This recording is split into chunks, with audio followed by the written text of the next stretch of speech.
हे what's up guys, welcome back once again. दोस्तों, इस दुनिया में हर चीज़ की एक कीमत है सिवाय हिम्मत और जज्बे की, जो आप किसी की दुकान से खरीद नहीं सकते, बल्कि ये उन्हीं के अंदर पैदा होती है जो हर दिन गरीबी की आग में तपते हैं।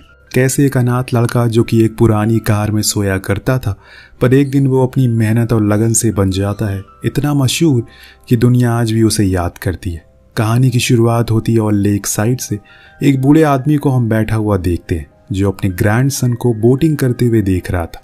इस बीच वहां पर कुछ लड़के आ जाते हैं जो कि साथ में बड़ी बोट को चला रहे थे, जिसको रोविंग कहा जाता है, जो कि एक ओलंपिक गेम है। जिसको देखकर वो बूढ़ा आदमी अपने जवानी के किस्सों में खो जाता है और कहता है कि चलो मैं तुम्हें अपने कुछ किस्से सुनाता हूँ। जहाँ से हम पहुँचते हैं 1936 में, जहाँ की हालात को देखकर आप समझ गए होंगे कि यहाँ पर कोई अमीर घराने के लोग तो रहते नहीं होंगे। उसी में हम रेंच नाम के लड़के को देखते हैं जो अपने फटे हुए जूतों में न्यूज़पेपर लगा रहा था ताकि उसे चलने में ज़्यादा दिक्कत ना हो, पर वो ये काम छुप कर करता है क्योंकि कोई दूसरे लोग अगर उसको ऐसा करते हुए देख लेंगे तो उसका मजाक बनाएंगे। इसके बाद वो अपने 2 दिन पुराने कपड़ों को दोबारा से पहनकर कॉलेज के लिए निकल जाता है, जहाँ पर उसे एक लड़की भी पसंद थी, पर वो उसे बात करने से डरता है। दिन लंच के दौरान वो कैंटीन में तो जाता है लेकिन भूखे पेट ही लौट आता है, क्योंकि उसके पास इतने पैसे नहीं होते कि वो कुछ अपने लिए खरीद सके और खुद का पेट भर सके। इस दौरान हम उसके दोस्त रॉजर को भी देखते हैं जो उसकी हालातों को समझता है क्योंकि वो भी वहीं रहता है। अब रेंच जहाँ पर पार्ट टाइम जॉब करता था वहाँ से उसे निकाल दिया जाता है और इसीलिए वो किसी दूसरे काम को ढूंढने के लिए जाता है, पर पहले से ही वहाँ पर कई सारे लोग मौजूद थे, इसीलिए उसे जगह ही नहीं मिलती और वो हताश होकर अपने घर वापस लौट आता है, जो कि कबाड़ कार थी जहाँ वो अकेले रहा करता है क्योंकि उसके माता पिता नहीं है। उसने तो उन्हें कभी देखा भी नहीं है कि वो किस कदर इस गरीबी की तंगी से जूझ रहा है। जब वो अगले दिन कॉलेज जाता है तो उसे रिमाइंडर दिया जाता है कि उसकी कॉलेज फीस ड्यू है, इसीलिए अब उसे पूरी फीस देनी होगी, पर उसके पास तो पैसे है ही नहीं, लेकिन देने तो पड़ेंगे और इसीलिए वो कैसे ना कैसे करके वो उनसे 2 हफ्तों का टाइम मांग लेता है। देन वो अपने दोस्त रॉजर से मिलने के लिए जाता है और बताता है कि ऐसा ऐसा हुआ, अभी उसके साथ कहीं कोई जॉब हो तो बता यार। वो उसे रोविंग टीम के बारे में बताता है जिसमें अगर उनका सिलेक्शन हो गया तो उन्हें नौकरी और सोने खाने पीने की जगह भी मिलेगी। उसके लिए उन्हें टेस्ट देना होगा जो काफ़ी मुश्किल होता है, पर रेंच एक बार ट्राई तो करना ही चाहता है, इसीलिए वो लोग क्लास के बाद टेस्ट के लिए जाते हैं, जहाँ वो देखते हैं कि वहाँ वो अकेले नहीं बल्कि कई लड़के आए हुए हैं। अब इस बीच कोच आकर सभी को बताते हैं कि तुम लोग यहाँ पर रोविंग नाम के गेम में हिस्सा लेने के लिए आए हो, पर मैं तुम्हें बता दूं कि जेपी बोट जिसको 8 ही लोग चलाते हैं उसमें से एक लीडर होता है और एक मास्टर और बीच के 6 लोग पूरी जान लगाते हैं, क्योंकि ये गेम जितना दिखने में आसान है उतना होता नहीं है। एक एवरेज इंसान उस बोट को ज़्यादा देर नहीं चला पाएगा, इसलिए तुम्हारा भी टेस्ट होगा और देखा जाएगा कि कौन कितने पानी में है। इसके बाद सभी के नाम रजिस्टर्ड किए जाते हैं और उन्हें 2 टीम में बांट दिया जाता है। देन इन लोगों से pushup, running, heavy workout, then आखिर में जेपी बोट को चलवाया जाता है। इस दौरान रेंच आकर कोच से रिक्वेस्ट करता है कि अगर कोई भी उसके लायक कोई काम हो, यानी कि कोई भी पार्ट टाइम जॉब, तो वो उसे ज़रूर बताए। ये सुनकर उसके साइड में खड़ा लड़का हंसने लगता है और पूछता है कि तुम ट्रेनिंग से इतना थक जाओगे कि काम कब करोगे। तो जिसके जवाब में रेंच कहता है कि सर, गरीबी आपको सोने नहीं देती और भूखा पेट आपको खाली पेट रहने नहीं देता, इसीलिए कुछ ना कुछ तो करना ही होगा शरीर को चलाने के लिए। खैर, एक दिन जब ये लोग ट्रेनिंग के बाद कुछ खाने के लिए जा रहे होते हैं तो रॉजर रेंच से पूछता है क्या वो उसके साथ चलेगा, पर वो ये कहकर मना कर देता है कि उसे भूख नहीं है। लेकिन मसला पैसों का था जिससे सब कुछ खरीदा जा सकता है, इंसान भी, पर वही चीज़ रेंच के पास नहीं है और इसीलिए वो एक स्लम में जाता है जहाँ पर कुछ बेघर लोगों को खाना बांटा जा रहा था, जिसकी लाइन में रेंच भी खड़ा हो जाता है। पर जब वो देखता है कि उस खाने को उसका क्लासमेट बांट रहा है तो वहाँ से दूर हो जाता है और उस रात भूखे पेट ही सोना पड़ता है उसे। अब इतनी प्रैक्टिस के बाद जब ये दोनों क्लासेस के लिए जाते हैं तो इनसे बैठा तक नहीं जाता, क्योंकि इनकी पूरी बॉडी दर्द कर रही थी, इसीलिए दोनों ही वहीं सो जाते हैं। पर तब प्रोफेसर को पता चलता है कि कोई सो रहा है तो वो इन लोगों को ही और देखता है, लेकिन सारा, जिसको रेंच पसंद था, वो उसे जगा देती है, पर रॉजर सोया ही रहता है, जिससे कि उसे पनिश किया जाता है। ऑडिटोरियम की कुर्सी ठीक करने की उसे सज़ा मिलती है। इसके बाद ये लोग फिर से ट्रेनिंग के लिए जाते हैं, जहाँ पर इनसे पिछली बारी से ज़्यादा प्रैक्टिस करवाई जाती है। बोट को सोलो चलाने के लिए कहा जाता है। कुछ बहुत मुश्किल टेस्ट होते हैं और इस गेम में सबसे अहम था स्टैमिना, जिसकी मात्रा सभी में ज़्यादा होनी चाहिए। लेकिन ये सब रेंज इसलिए नहीं कर रहा था कि उसे इस गेम को खेलने का पैशन है या फिर वो अपने देश के लिए कुछ जीतना चाहता है, बल्कि उसे तो बस खाने के लिए खाना और काम करने के लिए एक जॉब मिल जाए जिससे वो अपने कॉलेज की फीस भर सके। पर किस्मत को कुछ और ही मंजूर होता है। जो क्या था ये आपको कुछ ही देर में पता चल जाएगा। इन दिनों के दौरान सारा और रेंज के बीच बातें शुरू हो गई थी। वो दोनों एक दूसरे में इंटरेस्ट दिखाने लगते हैं, पर अभी रेंज का फोकस 8 लोगों की सिलेक्शन पर था जिसके लिए वो पूरी जान लगा देता है। देन फाइनली वो दिन आ जाता है जिसका सभी को इंतजार था, यानी कि सिलेक्शन का दिन। सभी को इकट्ठा किया जाता है और बारी बारी करके उन लोगों का नाम लिया जाता है, जिसमें रेंच और रॉजर का भी नाम लिया जाता है। अब वो अपना नाम सुनकर बहुत ही ज़्यादा खुश होते हैं। इसी के लिए तो उन्होंने अपनी पूरी जान लगा दी थी। दिन उनका फोटो शूट होता है और फिर इन्हें मिलाया जाता है इनके शॉटिंग लीडर गैरी से, जो कि इन लोगों को इंस्ट्रक्शन देगा कि उन्हें किस रूट पर आगे बढ़ना है और कैसे कैसे क्या करना है। वो रात वो 8 लोग काफ़ी एंजॉय करते हैं, पर रेंच सारा से मिलने के लिए जाता है। दोनों बोर्ड पर होते हैं जहाँ रेंच उसे आज पूरे दिन क्या हुआ सब कुछ बताता है, जिसको सारा इत्मीनान से बहुत सुनती है। और कुछ इस तरह से इनकी कहानी उस बोट की स्पीड की तरह धीरे धीरे सही लेकिन रफ्तार पकड़ने लगती है। दिन अगले दिन इन्हें ट्रेनिंग के लिए बुलाया जाता और पहली बार प्रोफेशनल के साथ प्रैक्टिस करवाई जाती, ताकि ये उनका स्टैमिना, उनकी टेक्निक को समझ सके, कैसे वो पैडल को मूव करते हैं, कैसे अपनी टीममेट को मोटिवेट कर रहे हैं।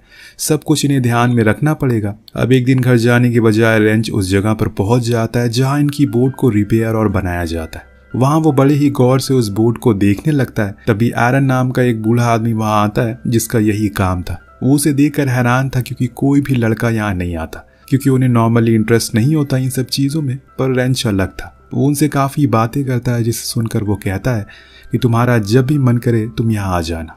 अब यहाँ रेंच की लाइफ ऐसे ही चलती रहती है। उसे अब रूम भी मिल गया था, अच्छा खाने को भी मिलता था और कुछ पैसे भी। साथ में ट्रेनिंग भी चलती रहती है जिसमें वो अपनी पूरी जान लगा रहा है, क्योंकि उसे अब ज़्यादा पैसों की ज़रूरत है। इतने में उसका कुछ नहीं होने वाला।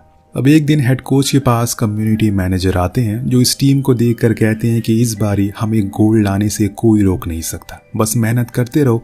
दरअसल दोस्तों 2 दिन बाद एक मैच होने वाला है, जो कि वॉशिंगटन जूनियर टीम का पहला मैच है, जिसके लिए कोच काफ़ी नर्वस थे। बेसिकली इस टीम का नाम है वॉशिंगटन।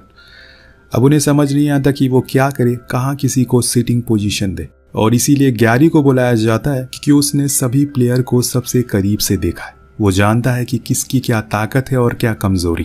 वो हेड कोच को सब कुछ समझाता है, जिसके अकॉर्डिंग वो अगले दिन उन्हें बैठाते हैं।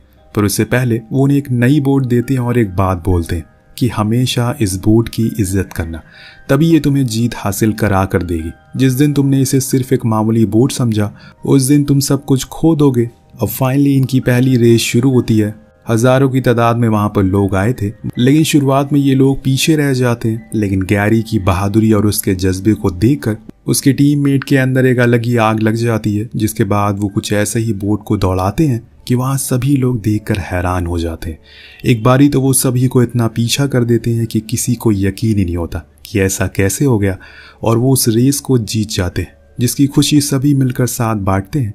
कोच भी उनकी स्पीड को देखकर हैरान थे कि वो आखिरी में इतनी तेज बोट कैसे चला रहे थे। इस मैच की जीत से अब वो ओलंपिक के लिए भी क्वालिफाई हो गए। लेकिन कोच के मन में अब ये सवाल बार बार आया जा रहा है कि आखिर किसको भेजा जाए, सीनियर टीम या फिर जूनियर टीम। उधर वो सारे टीममेट आज जश्न मना रहे हैं, रेंच और सारा भी डांस कर रहे हैं। उधर कोच ओलंपिक पुरानी वीडियोस को देखकर यही सोच रहा था कि अभी भी आखिर कौन है असली हकदार। दिन अगले दिन वो ड्रेसिंग रूम में जाता है और वहां सभी के सामानों को देखता है, जिसमें उसे रेंच के फटे हुए जूते और छेद हुए सॉक्स मिलते हैं, जिसे देखकर उसे समझ आ जाता है कि आखिर उसने पहले दिन उसे क्यों कहा था कि उसे कोई काम की जरूरत है। शायद यही वजह थी जिसको देखकर वो समझ गया था कि असली हकदार कौन है। पर अब सब कुछ वॉशिंगटन यूनिवर्सिटी के प्रिंसिपल के ऊपर है कि वो क्या डिसाइड करते हैं। अब सभी को हॉल में बुलाया जाता है, दोनों टीम होती है, कोच होते हैं। वहाँ ऐलान कर दिया जाता है कि अब राजा का बेटा राजा नहीं, बल्कि वो राजा वो बनेगा जो हकदार होगा। यानी कि ओलंपिक खेलने अमेरिका वही टीम जाएगी जिसने करके दिखाया, जो कि है रेंच की जूनियर टीम। जो सुनकर सभी बहुत खुश होते हैं, पर सीनियर टीम के कोच प्रिंसिपल से कहते हैं कि ये गलत है, वो ऐसा नहीं कर सकते। तो वो कहते हैं कि मैंने ऐसा तो कभी नहीं कहा। जो सीनियर है उसे ही बस मौका मिलना चाहिए, तुम साबित करो, अगले ओलंपिक में तुम चले जाओ, सिंपल। इसके बाद हम सारा और रेंच को बातें करते हुए देखते हैं। इतने में रेंच को बाहर उसके पिता रिक्शा खींचते हुए नजर आते हैं। जी हाँ दोस्तों, उसके पिता जिन्होंने उसकी माँ की मौत के बाद उसे अकेला छोड़ दिया और अपनी दूसरी बीवी के साथ रहने लग गए। तब वो मात्र 10 साल का था और आज वो उसे कहते हैं कि मैंने तुम्हारी फोटो सुबह अखबार में देखी, मुझे काफ़ी अच्छा लगा, पर मुझे और खुशी होगी जब तुम गोल्ड लेकर आओगे। ये बोलकर वो वहाँ से चले जाते हैं। लेकिन उसके बाद से ही रेंच काफ़ी बदल जाता है। न जाने कौन सी बात होती है जो उसे हर समय अंदर से खाए जा रही थी। सभी को ओलंपिक के लिए रवाना होते हैं, जिसके लिए वो ट्रेन में बैठ जाते हैं, पर उसी रात रेंच ही अपने साथी के साथ झड़प हो जाती है। इसके चलते सभी उसे अलग करते हैं और वो दूर जाकर एक कोने में चुपचाप बैठ जाता है। इसके बाद भी उसका मन प्रैक्टिस में नहीं लगता, जिस चक्कर में वो लोग बहुत ही बुरा परफॉर्म करते हैं। इस बात का दोष भी रेंच और ऊपर डाल देता है, लेकिन कोच को पता था कि गलती किसकी है, इसीलिए वो रेंच की सीट पर एक एक्स्ट्रा प्लेयर को बैठा देते हैं और उसे जाने को कहते हैं। पर उसी रात कोच देखती हैं कि वो अपना बैग पैक कर रहा है, जो देखकर वो एरन को बुलाते हैं, जो उसे अपने साथ लेकर जाता है और पूछता है कि आखिर बात क्या है, उसे क्या हुआ है। तो रेंच कहता है कि उसे अपने पिता पर बहुत गुस्सा आ रहा है, आखिर उन्होंने मेरे साथ ऐसा क्यों किया, क्या मैं उन्हें कभी पसंद नहीं आया। तो एरन उसे समझाता है कि हमारी जिंदगी भी बोट जैसी होती है, जिसे हमें खुद ही चलाना पड़ता है, बस फर्क इतना है कि कोई इसे जल्दी चलाकर आगे निकल जाता है और कोई वहीं का वहीं अटका रह जाता है, जिसका नतीजा ये होता है कि बोट में पानी भरने लगता है और वो डूब जाती है। रेंच उनकी बात समझ गया था, इसीलिए अगले दिन जाकर कोच से माफ़ी मांग लेता है। जिसके बाद हम क्वालिफायर मैच को देखते हैं। अब इसे उन्हें जीतना बहुत ज़रूरी है, तभी वो उन टॉप टीम के साथ मुकाबला कर पाएंगे। पर उस मैच में ये फिर से ढीले होने लगते हैं, लेकिन गैरी के हौसले से ये फाइनली उस मैच को जीत जाते हैं, क्योंकि वो लगातार इन्हें मोटिवेट करता रहता है। दिन इसके बाद पार्टी होती है, सभी को बुलाया जाता है। इस बीच हम कोच को देखते हैं, जो कि एक फेडरेशन मेट से बात कर रहे थे। दरअसल इन लोगों को बर्लिन जाने के लिए, जहां पर फाइनल हो रहा है, वहां के लिए इन्हें $5500 देने होंगे, जो कि ये कहानी उस समय की है जब जर्मनी पर हिटलर का राज हुआ करता था। वो नहीं चाहता कि यूएसए की टीम किसी भी हाल पर यहाँ पर आए, इसीलिए उसने ये रूल लगा दिया, जिसके बारे में सभी लोग बात करते हैं और फिर उन्हें एक आइडिया आता है, अगर ये बात वो न्यूज़पेपर में छपवा दे तो क्या पता लोग उनकी मदद करें। जब ये खबर वॉशिंगटन के लोगों को पता चलती है कि उनकी टीम का मुकाबला जर्मनी से है, तो यही सही मौका है दुनिया को दिखाने का कि वो किसी से नहीं डरते, जिसके चलते सभी लोग पैसे डोनेट करते हैं, जिसमें रेंच के डैड भी हिस्सा लेते हैं। देन वो लोग इन पैसों को इनके पास पहुंचा देते हैं, लेकिन अभी भी उन पैसों में $300 कम पड़ रहे थे, जिसे पूरा करने के लिए वहां पर आज हारी हुई टीम का कोच आता है, जो अपने पास से $300 देता है और कहता है कि जब तुम जीत जाना तो मुझे ये लौटा देना, लेकिन अभी तुम्हारी टीम ये मैच जीतना डिजर्व करती है। उसकी ये चीज़ को देखकर हेड कोच उसे गले से लगा लेते हैं, उनकी आंखों में आंसू आ जाते हैं और इसी को कहा जाता है स्पोर्टमैन स्पिरिट। देन ये टीम बर्लिन पहुंचती है, पर अमेरिका वाले इसे देखकर बहुत खुश थे। पर वहां जाते ही डाउन की तबीयत खराब हो जाती है, वो ओपनिंग सेरेमनी में भी नहीं जा पाता, पर वो अगले दिन होने वाले मैच को ज़रूर खेलता है, क्योंकि वो सेमीफाइनल था जिसे वो लोग आसानी से जीत जाते हैं। पर उसके बाद जर्मनी का भी मैच होता है, जिसको देखने के लिए सभी वहीं रुकते हैं, क्योंकि वो उस समय की रोविंग टीम की बेताज बादशाह थी।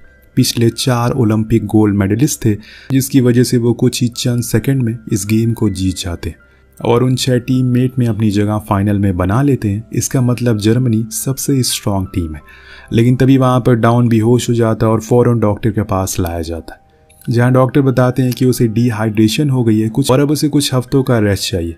लेकिन ये कैसे मुमकिन है? 2 दिन बाद उनका फाइनल है और इस चीज़ को लेकर वो सभी बहुत टेंस हो जाते हैं। जैसे जैसे समय बीत रहा था, पूरी टीम रात भर प्रैक्टिस करती है। उनकी नींद कम होने लगती है, पर वहाँ डाउन की उल्टियाँ बंद ही नहीं हो रही थी। और फिर सूरज निकलता है। 1.5 लाख लोग की गूंज इनके कानों में सुनाई दे रही थी, जिसमें से सिर्फ गिने चुने ही लोग थे जो इस टीम को सपोर्ट कर रहे थे। हम यहाँ डाउन को देखते हैं, जो उसी हालत में आया हुआ है अपनी टीम के साथ कंधे से कंधा मिलाने के लिए। इतने में हम एक अचानक से काफ़ी तेज़ आवाज़ को सुनते हैं। ऐसा लगता है कि मानो भूकंप सा आ गया है। कोच पीछे मुड़कर देखता है तो वहाँ पर हिटलर आया था अपने जनरल के साथ इस मैच को देखने के लिए, जिसको देखकर पूरा स्टेडियम उसको सल्यूट करता है। और कोच भी इस चीज़ को देखता है कि आज उसे हिटलर के गुरूर को तोड़ना है, इसीलिए वो यहाँ पर आए। अब रेस शुरू किया जाता है, जिसकी शुरुआत में सबसे आगे जर्मन टीम होती है। क्योंकि वो सबसे स्ट्रांग थी। ये लोग बीच में होते हैं क्योंकि इनका एक साथी डाउन काफ़ी वीक था। वो सबसे आगे बैठा हुआ था, इसीलिए सारी फोर्स पीछे वालों को लगानी पड़ रही थी।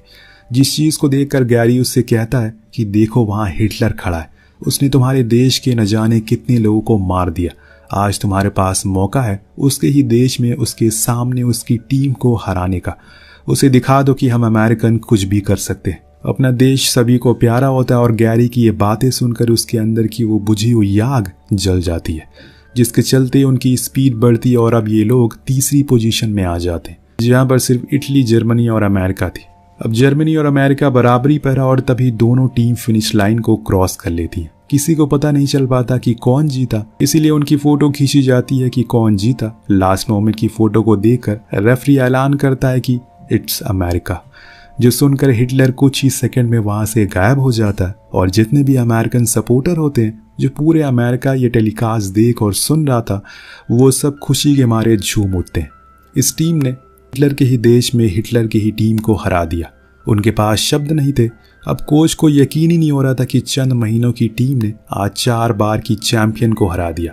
सभी की आंखों में आंसू थे और यहाँ से कहानी प्रेजेंट में आती है, जहाँ हम उसी बूढ़े आदमी को देखते हैं जो कि रेंच है।